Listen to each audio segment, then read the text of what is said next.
नमस्कार दोस्तों, एक बार फिर से स्वागत है आप सभी का आज के इस वीडियो में। दोस्तों यहाँ पर आप लोगों के लिए लेकर आए हूँ बहुत बड़ी खुशखबरी, यानी कि पूरे दिसंबर के 300 से भी ज़्यादा क्वेश्चंस हम लोग यहाँ पर डिस्कस करेंगे।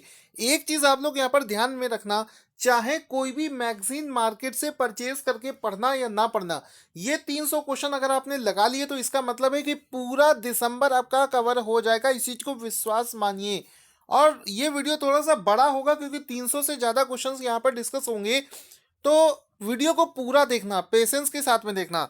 ये वीडियो का पार्ट नंबर 1 है, पार्ट सेकंड भी बनाऊंगा, तो देखते हैं इस वीडियो में कितने क्वेश्चंस कवर होते हैं।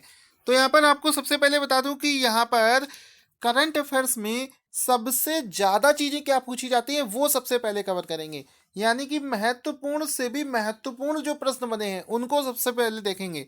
तो यहाँ पर देखो, करंट अफेयर्स में हम लोग क्या कवर करेंगे, जितने भी अवार्ड्स वाले क्वेश्चन होते हैं वो देखेंगे, जितने भी लेटेस्ट अपॉइंटमेंट हैं वो करेंगे, इम्पॉर्टेंट दिवस वाले क्वेश्चन करेंगे, इंडिया की अलग अलग इंडेक्स में रैंकिंग क्या होती है वो पढ़ेंगे। उसके बाद में समिट्स और एग्रीमेंट्स जो होते हैं उनको अच्छे से कवर करेंगे, गवर्नमेंट स्कीम वाले क्वेश्चन करेंगे और स्पोर्ट्स करंट अफेयर्स करेंगे। ये चीज़ें हर महीने आपको पढ़नी होती है, ये होता है करंट अफेयर्स। तो शुरू करते हैं सबसे पहले क्वेश्चन से। देखो, ये जो क्वेश्चंस हैं इनको डेली बेसिस पर मैं डिटेल में पहले ही बता चुका हूँ, यहाँ पर क्वेश्चन में ज़्यादा डिटेल में नहीं घुसूंगा। तो यहाँ पर देखो, सबसे पहला क्वेश्चन है कि भारतीय स्टेट बैंक ने किसे योनो ऐप के लिए ब्रांड एम्बेसडर बनाया है। तो यहाँ पर योनो ऐप है जिसको एसबीआई यानी कि स्टेट बैंक ऑफ इंडिया ने लॉन्च किया है, उसके लिए उन्होंने ब्रांड एम्बेसडर बनाया है स्वप्ना वर्मन को। ऑप्शन सी यहाँ पर सही हो जाएगा। अब एक चीज़ समझो, किसी के मन में आ रहा होगा सर ये योनो क्या है। योनो एसबीआई के द्वारा एक मोबाइल ऐप लॉन्च किया गया है जिससे आप अपना मोबाइल में कितना बैलेंस है या अदर एक्टिविटी परफॉर्म कर सकते हैं। ठीक है, योनो का फुल फॉर्म क्या होता है किसी के मन में आएगा। योनो का फुल फॉर्म होता है यू ओनली नीड वन, उसी को शॉर्ट फॉर्म में बोलते हैं योनो। इसके अलावा सर जो आपने यहाँ पर स्वप्ना वर्मन बताया, ये स्वप्ना वर्मन कौन है। स्वप्ना वर्मन एक एथलीट हैं। यहाँ पर इनको फोटो दिखा देते हैं, ये रहा स्वप्ना वर्मन का फोटो और ये रहा एसबीआई का योनो ऐप। ठीक है, स्वप्ना वर्मन किस खेल से संबंधित है, ये क्वेश्चन सबसे ज़्यादा इंपॉर्टेंट बनेगा। तो स्वप्ना वर्मन जिस खेल से संबंधित है उसे बोलते हैं हेप्टेथलॉन। ठीक है, हेप्टेथलॉन गेम क्या होता है। हेप्टेथलॉन गेम जो होता है वो 7 गेमों से मिलकर बना होता है, उसमें 7 गेम्स का छोटा छोटा हिस्सा होता है, सभी हिस्सों को जो कंप्लीट करता है वो फाइनल गोल्ड विनर होता है। जैसे इसमें देखो, ऊंची कूद है, ये जंपिंग है, जेवलिंग थ्रो है, रनिंग है, जंपिंग है, ये सारी चीज़ें इसमें इंक्लूड होती हैं, तब जाकर ये फाइनल इवेंट बनता है। तो वीडियो थोड़ा स्पीड से बढ़ेगा तो आप लोग भी अपनी स्पीड बरकरार रखना। साथ ही साथ में दोस्तों, इस वीडियो का पीडीएफ लास्ट में आपको मिल जाएगा। अगर आपको किसी क्वेश्चंस का आंसर पहले से आता है तो आप उसको कमेंट करके बता भी सकते हैं।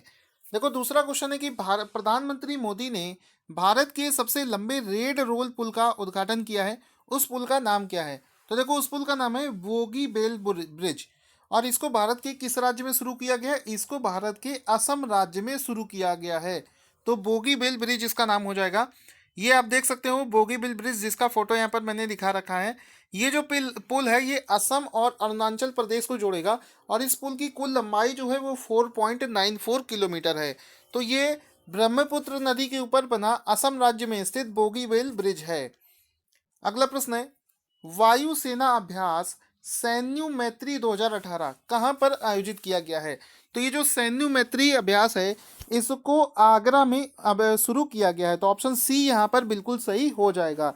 यहाँ पर आप लोग देखोगे, ये जो सैन्य मैत्री अभ्यास है ये जिन 2 देशों के बीच में हुआ है उनका नाम है भारत और जापान।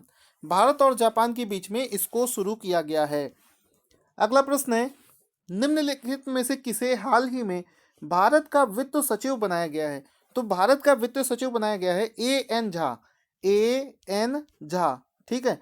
तो वित्त सचिव एन झा को बनाया गया है, जिनका फोटो यहाँ पर आपको दिखा देता हूँ। ये रहे एन झा जिनको भारत का वित्त सचिव बनाया गया है। अगला क्वेश्चन है, फोर्ब्स की सबसे अमीर भारतीयों की लिस्ट में, सेलिब्रिटी लिस्ट में शीर्ष स्थान पर कौन सा अभिनेता है। तो देखो, जो फोर्ब्स की सबसे अमीर भारतीयों की जो लिस्ट बनी है उसमें सबसे नंबर 1 पर है सल्लू भाई। अपने सलमान खान जो है वो अमीरी के मामले में नंबर 1 पर है। नंबर 2 पर है आपके विराट कोहली, ठीक है। नंबर 3 पर है आपके अक्षय कुमार। तो नंबर 1 पर है सलमान खान, नंबर 2 पर विराट कोहली, नंबर 3 पर अक्षय कुमार। फटाफट आंसर आप लोग टिक करते चलो, सब कुछ आपको रिवाइज करवा दूंगा। किस फुटबॉलर ने 2018 का बैलून डी'ओर पुरस्कार जीत लिया है? तो फुटबॉल के क्षेत्र में दिया जाने वाला बैलून डी'ओर पुरस्कार जो है वो ना तो क्रिस्टियानो ने जीता है, ना तो लियोनेल मेसी ने जीता है, ना तो लुइस सुआरेज ने जीता है। इसको जीता है ल्यूका मोड्रिक ने, और इन्होंने इतिहास रच दिया है कि इनको ये अवार्ड मिला है। यहाँ पर इनका मैं फोटो भी दिखा देता हूँ। फुटबॉल का बैलून डी'ओर पुरस्कार किसने जीता है? ल्यूका मोड्रिक ने इसको जीता है। ये इनका फोटो भी देख सकते हैं। आगे चलते हैं अगले क्वेश्चन की तरफ। हाल ही में कौन सा ऐसा देश है जिसने ओपेक देशों के समूह से स्वयं को अलग कर लिया है? तो देखो, ओपेक देशों से अलग होने वाले देश का नाम है कतर। कतर जो है ओपेक से अलग हो गया है। ओपेक का मतलब क्या होता है? ओपेक देश वो सभी देश मिलकर एक समूह बनाते हैं जो कि ऑयल एक्सपोर्टिंग कंट्रीज हैं, यानी कि जो पूरी दुनिया को तेल निर्यात करते हैं। तो उन लोगों ने मिलकर एक ग्रुप बना लिया जिसको बोलते हैं ओपेक। अब कतर उसमें शामिल था, लेकिन कतर उससे अलग हो गया है। रीज़न उसका ये है कि कतर जो है वो लिक्विड पेट्रोलियम गैस यानी कि एलपीजी के क्षेत्र में नंबर 1 पर है। तो अब वो क्या चाह रहा है कि कतर का कहना है कि वो एलपीजी वाले सेक्टर में अब थोड़ा ज़्यादा ध्यान देगा, इस वजह से वो इस सेक्टर से अलग हो रहा है। आगे चलते हैं। इसमें निम्नलिखित में से किस दिन को भारतीय नौसेना दिवस के रूप में मनाया जाता है? तो भारतीय नौसेना दिवस के रूप में मनाया जाता है 4 दिसंबर को। ऑप्शन डी यहाँ पर बिल्कुल सही हो जाएगा। आप लोग भी इसका ध्यान से रिवीजन कर लेना। अगला क्वेश्चन बनेगा कि भारत जल प्रभाव शिखर सम्मेलन 2018 को कहाँ पर शुरू किया गया है? तो इसको शुरू किया गया था नई दिल्ली में। ऑप्शन बी यहाँ पर बिल्कुल सही हो जाएगा कि भारत जल प्रभाव शिखर सम्मेलन को नई दिल्ली में शुरू किया गया है। शुरू करते हैं अगला क्वेश्चन। देखो अगला क्वेश्चन क्या है कि 19वें हॉर्नबिल महोत्सव को कहाँ पर उद्घाटन किया गया है? तो 19वां जो हॉर्नबिल महोत्सव है ये नागालैंड में शुरू हुआ है। तो ऑप्शन बी यहाँ पर बिल्कुल सही हो जाएगा। इसका उद्घाटन किसने किया? इसका उद्घाटन किया है माननीय होम मिनिस्टर राजनाथ सिंह ने इसका उद्घाटन किया है। तो हॉर्नबिल महोत्सव कहाँ पर शुरू हुआ है? उड़ीसा राज्य में शुरू हुआ है। अगला क्वेश्चन है, उसी में एक चीज और समझेंगे। नागालैंड के सीएम का नाम पूछ लेता है कभी कभी, तो नेफियू रियो वहाँ के सीएम हो जाएंगे और राज्यपाल वहाँ के हो जाएंगे पीबी आचार्य। यहाँ पर इंडिया के मैप में देखेंगे नागालैंड कहाँ पर स्थित है, तो ये नॉर्थ ईस्ट रीजन का आपका मैप है। यहाँ पर ये छोटा सा रहा नागालैंड, तो ये यहाँ पर आपको इसकी स्थिति भी दिख गई होगी। अगला प्रश्न है, CII एग्रोटेक इंडिया के 13वें उसका शुभारंभ कहाँ पर किया गया है? तो CII एग्रोटेक इंडिया का 13वां जो शुभारंभ है इसको चंडीगढ़ में शुरू किया गया है। तो ऑप्शन ए यहाँ पर बिल्कुल सही हो जाएगा। इसके अलावा दोस्तों फोर्ब्स की, अमेरिका की जो मैगजीन है फोर्ब्स, उसने टेक्निकल फील्ड में, टेक मामलों में शीर्ष 50 महिलाओं की सूची में कितनी भारतीय मूल की महिलाओं को शामिल किया है? तो शीर्ष यानी कि टॉप 50 महिलाओं में भारत की कुल मिलाकर 4 महिलाओं को शामिल किया गया है। तो यहाँ पर आप इसको अच्छे से कवर करेंगे। चारों महिलाओं का नाम दे रखा है, लेकिन मैं नाम यहाँ पर आपको डिटेल में नहीं बताऊंगा क्योंकि इसका पीडीएफ में दे दूंगा। पीडीएफ में आप लोग डिटेल में पढ़ते रहना। यहाँ पर हम लोग क्वेश्चंस करेंगे तेजी से। संगाई महोत्सव 2018 भारत के किस राज्य में शुरू किया गया है? तो देखो संगाई महोत्सव जो है इसको मणिपुर में शुरू किया गया है। ऑप्शन ए यहाँ पर बिल्कुल सही हो जाएगा। संगाई महोत्सव कहाँ पर शुरू किया गया है? मणिपुर में शुरू किया गया है।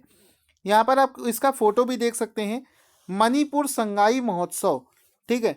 इसका सब्जेक्ट क्या है? इसका सब्जेक्ट है पर्यटन क्षमता को दिखाना और डेस्टिनेशन मणिपुर को बढ़ावा देना। ये जो संगाई महोत्सव है ये वहाँ के मणिपुर के पर्यटन मंत्रालय के द्वारा मनाया जाता है। और इसको नाम संगाई क्यों दिया गया? क्योंकि संगाई जो है वहाँ का राष्ट्रीय पशु है, संगाई हिरन, उसी के नाम पर इसका नाम दिया गया है। मणिपुर के मुख्यमंत्री की बात करी जाए तो एन बीरेन सिंह वहाँ के मुख्यमंत्री हैं। गवर्नर की बात करी जाए तो नजमा हेपतुल्ला वहाँ की गवर्नर है। राजधानी की बात करी जाए तो इम्फाल वहाँ की राजधानी हो जाएगी। इसके अलावा भारत का पहला उल्लू महोत्सव कहाँ पर शुरू किया गया है? तो भारत का पहला जो उल्लू महोत्सव है उसको पुणे में शुरू किया गया है, जिसमें क्या होगा, उल्लुओं की खत्म होती विलुप्त होती प्रजाति के लिए जागरूकता अभियान चलाया जाएगा। तो पुणे में उल्लू महोत्सव शुरू किया गया है। अगला क्वेश्चन देखेंगे, किस खिलाड़ी ने पहली बार ISSF का ब्लू क्रॉस पुरस्कार जीत लिया है? तो ISSF का ब्लू क्रॉस पुरस्कार जीतने वाले खिलाड़ी का नाम है अभिनव बिंद्रा। अभिनव बिंद्रा से सभी लोग परिचित होंगे, इनका मैं फोटो भी दिखा देता हूं, जो कि पहले ऐसे खिलाड़ी बने हैं जिन्होंने ISSF ब्लू क्रॉस पुरस्कार जीत लिया है। आगे चलते हैं, विश्व एड्स दिवस किस दिन मनाया जाता है? तो विश्व एड्स दिवस जो है वो हर साल 1 दिसंबर को मनाया जाता है। तो ऑप्शन सी यहाँ पर बिल्कुल सही हो जाएगा। आगे चलते हैं, आप इसका फोटो भी देखते चलें।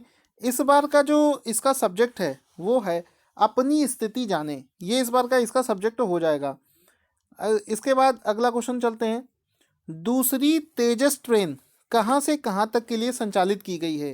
तो देखो, तेजस ट्रेन आप सभी ने नाम सुना होगा, इसको चेन्नई से मदुरई के बीच में चलाया गया है। तो ये दूसरी तेजस ट्रेन जो है वो चेन्नई से मदुरई के बीच में चलाई गई है। इसके अलावा अगले क्वेश्चन की तरफ चलते हैं, झारखंड सरकार ने कितने लाख किसानों को मुफ्त में मोबाइल फ़ोन देने की घोषणा करी है? तो मोबाइल फ़ोन 28 लाख, झारखंड में 28 लाख जो है मोबाइल किसानों को मुफ्त में दिए जाने की घोषणा वहाँ की सरकार ने की है। शुरू करते हैं अगला क्वेश्चन। अगला क्वेश्चन दोस्तों बनेगा, अंतर्राष्ट्रीय दास प्रथा उन्मूलन दिवस किस दिन मनाया जाता है? जिसको बोलते हैं इंग्लिश में international day for abolition of slavery.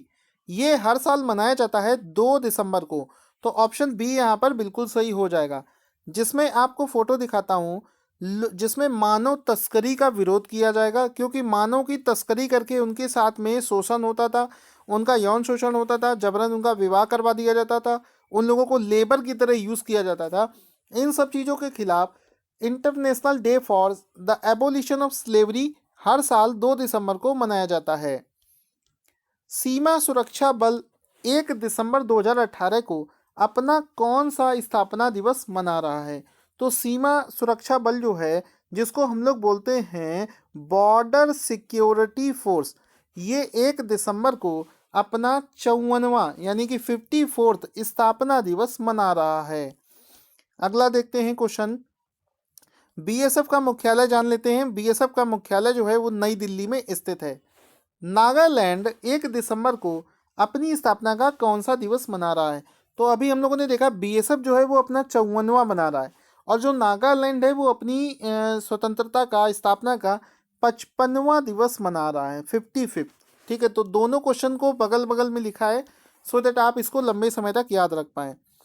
इसी तरीके से नागालैंड की जो राजधानी है वो है कोहिमा, और इसी उपलक्ष्य में 19वें हॉर्नबिल महोत्सव की शुरुआत करी गई थी, जिसका क्वेश्चन मैं ऑलरेडी आपको करवा चुका हूँ। अगला क्वेश्चन है, 30 नवंबर से 1 दिसंबर 2018 को G20 की बैठक कहाँ पर शुरू करी गई है? तो ये जो G20 देशों की बैठक है, इसको ब्यूनस आयर्स में शुरू किया गया है। ऑप्शन डी यहाँ पर बिल्कुल सही हो जाएगा। आगे चलते हैं, इसका फोटो भी आप देख लेंगे, अर्जेंटीना के ब्यूनस आयर्स में शुरू की गई है। प्रधानमंत्री ने निम्नलिखित में से किस वर्ष G20 की बैठक भारत में आयोजित करने की घोषणा करी है? तो देखो, G20 की सन 2022 में जो बैठक होगी उसको भारत में ऑर्गेनाइज किया जाएगा, क्योंकि सन 2022 में भारत की स्वतंत्रता के 75 साल पूरे हो रहे हैं, जिसके उपलक्ष्य में मोदी जी ने किसी तरीके से कन्विंस किया है G20 कमेटी को कि 2022 का जो G20 का सम्मेलन है वो भारत में ऑर्गेनाइज किया जाए। तो ऑप्शन सी यहाँ पर बिल्कुल सही हो जाएगा। आगे चलते हैं, निम्नलिखित में से किस जगह पर देश की पहली दाढ़ी चैंपियनशिप 30 नवंबर को शुरू की गई है? तो इसको कोझिकोड में शुरू किया गया है। ऑप्शन बी यहाँ पर बिल्कुल सही हो जाएगा। और ये जो कोझिकोड है ये भारत के किस राज्य में स्थित है, ये आप लोग कमेंट करके बताना ना भूलें। सन 2019 के गणतंत्र दिवस के चीफ गेस्ट यानी कि मुख्य अतिथि कौन होंगे? तो चीफ गेस्ट जो इस बार के होंगे वो होंगे दक्षिण अफ्रीका के राष्ट्रपति साइरिल रामाफोसा, जिनका फोटो मैं आपको दिखा देता हूं। दक्षिण अफ्रीका के मुख्यमंत्री साइरिल रामाफोसा जो हैं वो इस बार के चीफ गेस्ट बनाए जाएंगे। आगे चलते हैं। विश्व एड्स दिवस 2018 की थीम क्या है? तो ये 1 दिसंबर को मनाया जाता है और इसकी थीम है नो योर स्टेटस। करवा भी चुका हूं मैं क्वेश्चन, फिर से रिवीजन आपका हो जाएगा। अगला क्वेश्चन है दोस्तों, बैंक ऑफ महाराष्ट्र का नया एमडी और सीईओ किसे बनाया गया है? तो बैंक ऑफ महाराष्ट्र का जो नया एमडी और सीईओ है वो बनाया गया है राजीव देसवाल को। तो ऑप्शन बी यहाँ पर बिल्कुल सही हो जाएगा। बाकी और भी ब्रांचों के एमडी, सीईओ और हेडक्वार्टर्स के नाम मैंने यहाँ पर दिए हैं। इसको पीडीएफ आप टेलीग्राम चैनल से डाउनलोड करके रिवीजन कर लेना। पुणे इंटरनेशनल मैराथन किस खिलाड़ी ने जीत ली है? तो पुणे इंटरनेशनल मैराथन जो है, जो हर साल ऑर्गेनाइज करी जाती है, इसको अटलामिव डे बेबे ने जीत लिया है।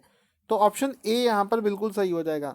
यहाँ पर आप देखोगे इस बार जो पुणे इंटरनेशनल मैराथन हुई है, ये 33वीं पुणे इंटरनेशनल मैराथन ऑर्गेनाइज करी गई है। उसके अलावा अगला क्वेश्चन है कि ट्रांस फैट के दुष्प्रभावों के बारे में लोगों को जागरूकता करने के लिए किस नाम से अभियान की शुरुआत की गई है? तो ट्रांस फैट जो होता है उसके जो गलत इफेक्ट होते हैं उनको बताने के लिए एक अभियान चलाया गया है जिसका नाम है heart attack rewind. Heart attack rewind नाम से ये अभियान को चलाया गया है। ट्रांस फैट आप भी जानते हो, जितना भी आप चिकनी चीज़ें पैकेट्स फूड यूज़ करते हो उसमें ट्रांस फैट भारी मात्रा में पाया जाता है, जो कि हमारी बॉडी के लिए बहुत ही ज़्यादा खतरनाक है। अगला प्रश्न है, भारत में ड्रोन उड़ाने के लिए पंजीकरण करने हेतु कौन सी वेबसाइट लॉन्च की गई है? तो देखो, ड्रोन कोई भी अब ऐसे नहीं उड़ा सकता। ड्रोन उड़ाने के लिए अब आपको पंजीकरण करवाना होगा, जिसके लिए एक वेबसाइट लॉन्च करी गई है जिसका नाम है डिजिटल स्काई। ऑप्शन बी यहाँ पर बिल्कुल सही हो जाएगा। ये आप ड्रोन देख सकते हो जिसको डिजिटल स्काई नाम की वेबसाइट पर आपको रजिस्टर करना होगा, तभी जाकर आप ड्रोन हवा में वहाँ पर उड़ा सकते हो। भारत की कौन सी इंजन रहित ट्रेन 180 किलोमीटर प्रति घंटे की रफ्तार से ट्रायल का रन पूरा कर लिया है? तो भारत की पहली इंजन लेस ट्रेन जो बनी है उसका नाम है ट्रेन 18। चूंकि 2018 में इसको बनाया गया, इस वजह से इसका नाम ट्रेन 18 है। अदरवाइज इसका नाम सन 2020 में एक और ऐसी ट्रेन लॉन्च होगी जिसका नाम रखा जाएगा T20। इसका फोटो भी आपको यहाँ पर दिखा देता हूँ। भारत की पहली इंजन लेस ट्रेन जो कि बनकर अब तैयार हो चुकी है। अगला क्वेश्चन करते हैं, अमेरिकी स्पेस कंपनी स्पेस एक्स ने कितने उपग्रह लॉन्च करके एक नया कीर्तिमान बना दिया है? तो अमेरिका की एक कंपनी है स्पेस एक्स, उसने क्या किया है कि कुल मिलाकर 64 नए उपग्रह लॉन्च करके एक साथ कीर्तिमान बना दिया गया है, और ऐसा करने वाली वो दुनिया की दूसरी कंपनी है। ठीक है, आपको ये जानकर प्राउड होगा कि इस मामले में जो नंबर 1 कंपनी है उसका नाम है इसरो, जो कि भारत की है, जो कि 104 सैटेलाइट एक बार में लॉन्च करके विश्व कीर्तिमान स्थापित कर चुकी है। और अमेरिका जैसे देश इसरो से बहुत ज़्यादा दुश्मनी मानते हैं, क्योंकि इसरो जो है कम बजट में अच्छी प्रोडक्टिविटी देता है। साथ ही साथ मैं यहाँ पर आपको दिखा देता हूँ, नंबर 2 पर अब हो गई है स्पेस एक्स। इससे पहले रूस की जो स्पेस कंपनी है वो 37 उपग्रह लॉन्च करके दूसरे स्थान पर बनी हुई थी, लेकिन अब स्पेस एक्स ने 64 सैटेलाइट लॉन्च करके नंबर 2 पर आ गया है और रसिया हो गया है नंबर 3 पर। नंबर 1 पर हमेशा की तरह अपना प्यारा भारत बना हुआ है। अगला क्वेश्चन करते हैं, यहाँ पर देखेंगे एशिया पैसिफिक समिट 2018 जो है, जिसको बोलते हैं एशिया प्रशांत शिखर सम्मेलन 2018, कहाँ पर शुरू किया गया है? तो इसको नेपाल में शुरू किया गया है। ऑप्शन बी यहाँ पर बिल्कुल सही हो जाएगा। नेपाल में एशिया पैसिफिक समिट शुरू किया गया है, जिसका फोटो भी मैं यहाँ पर आपको दिखा देता हूँ। नेपाल के जो प्रधानमंत्री हैं केपी शर्मा ओली, उन्होंने इस इवेंट को लीड किया है, तो इसका फोटो भी मैं आपको यहाँ पर दिखा देता हूँ। अगला प्रश्न है, United Nations climate change conference 2018, जिसको बोलते हैं COP24, ये कहाँ पर शुरू हुआ है? हिंदी में इसको बोलते हैं संयुक्त राष्ट्र जलवायु परिवर्तन सम्मेलन। इसको पोलैंड में शुरू किया गया है, तो ऑप्शन ए यहाँ पर बिल्कुल सही हो जाएगा। इसका फोटो भी मैं आपको दिखा देता हूँ। पोलैंड में इसको शुरू किया गया है United nation climate change conference को। इस बार दोस्तों जो ये बैठक ऑर्गेनाइज करी गई है ये 24वीं बैठक है, तो इस चीज़ का भी ध्यान रखना। आगे चलते हैं क्वेश्चन को। अंतर्राष्ट्रीय दिव्यांग दिवस 2018 जो है वो किस दिन मनाया जाता है? तो इंटरनेशनल दिव्यांग दिवस जो है ये मनाया जाता है 3 दिसंबर को। ऑप्शन सी यहाँ पर बिल्कुल सही हो जाएगा। दोस्तों वीडियो लंबा हो सकता है, मैं पहले ही बता चुका था, लेकिन आपको 200% में गारंटी के साथ कहता हूँ फ़ायदा मिलेगा आपको, तो वीडियो पूरा देखना। यहाँ पर आपको इसका फोटो भी दिखा देता हूँ। International day of people with disability, जिसको 3 दिसंबर को मनाया जाता है। इस बार का जो इसका सब्जेक्ट है वो है दिव्यांगों को सशक्त बनाना और समावेश एवं समानता सुनिश्चित करना। इसके बाद में आगे चलते हैं। ये क्वेश्चन तो इम्पोर्टेंट नहीं है, जो इम्पोर्टेंट नहीं होगा उसको मैं स्किप करता जाऊंगा। हाँ, one world one sun one grid निम्नलिखित में से किसकी थीम है? तो ये थीम जो है ये है COP24 में भारतीय पवेलियन, ये इसकी थीम है one world one sun one grid. तो ऑप्शन ए यहाँ पर बिल्कुल सही हो जाएगा। आगे चलते हैं। सिन्यू मित्री जो सैन्य अभ्यास है, वायुसेना सैन्य अभ्यास है, किन 2 देशों के बीच में शुरू किया गया है? तो सैन्य मैत्री जो है भारत और जापान के बीच में होने वाला एक वायुसेना अभ्यास है, जो कि अभी हाल फिलहाल में ऑर्गेनाइज किया गया था। हाल ही में एक रिपोर्ट के मुताबिक दुनिया का सबसे शक्तिशाली पासपोर्ट किसे बनाया गया है? तो दुनिया का सबसे ज़्यादा शक्तिशाली पासपोर्ट बनाया गया है संयुक्त अरब अमीरत को। ऑप्शन डी यहाँ पर बिल्कुल सही हो जाएगा। यहाँ पर आप इसका फोटो भी देख सकते हैं, संयुक्त अरब अमीरत के एमिरेट्स के पासपोर्ट की, जो कि सबसे ज़्यादा शक्तिशाली पासपोर्ट बना है। और इसमें भारत की कौन सी रैंक है? भारत इस लिस्ट में 66वें स्थान पर आया है। टॉप के 3 देशों की बात करी जाए तो सबसे ज़्यादा पावरफुल जो पासपोर्ट है वो है संयुक्त अरब अमीरत, नंबर 2 पर है सिंगापुर और नंबर 3 पर है जर्मनी। किस बेसिस पर ये बनते हैं? क्योंकि बिना वीज़ा के कितने देशों की यात्रा की जा सकती है उस बेसिस पर बनते हैं।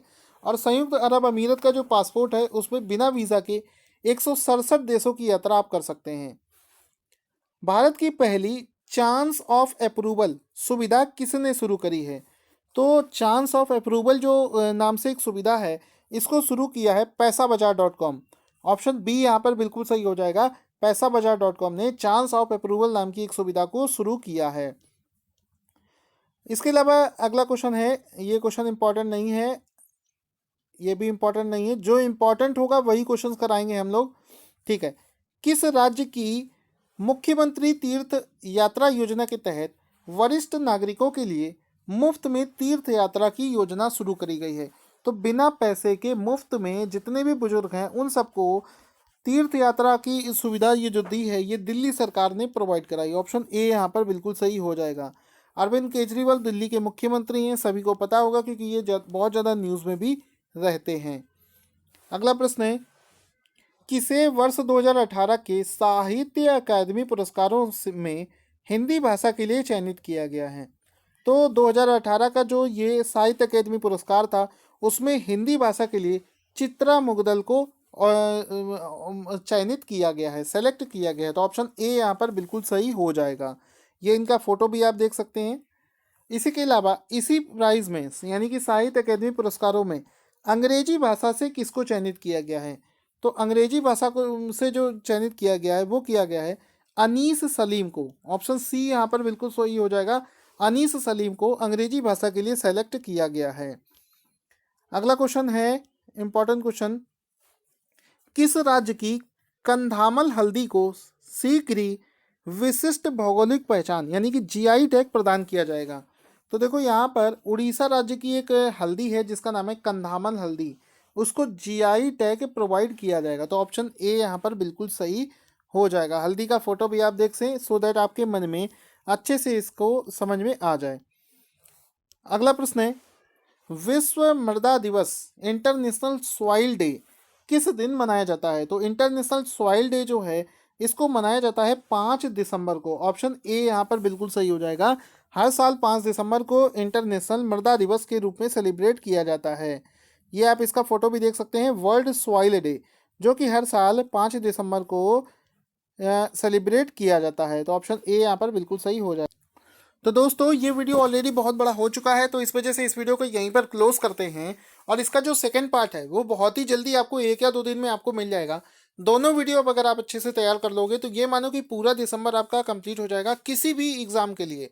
इंडिया के अंदर होने वाली किसी भी एग्जाम में ये वीडियो मोस्ट इंपॉर्टेंट होगा। और इसका पीडीएफ डाउनलोड करने के लिए मेरे टेलीग्राम चैनल से ज्वाइन हो जाना, वहाँ पर आपको रेगुलर बेसिस पर इसका पीडीएफ ही मिल जाएगा।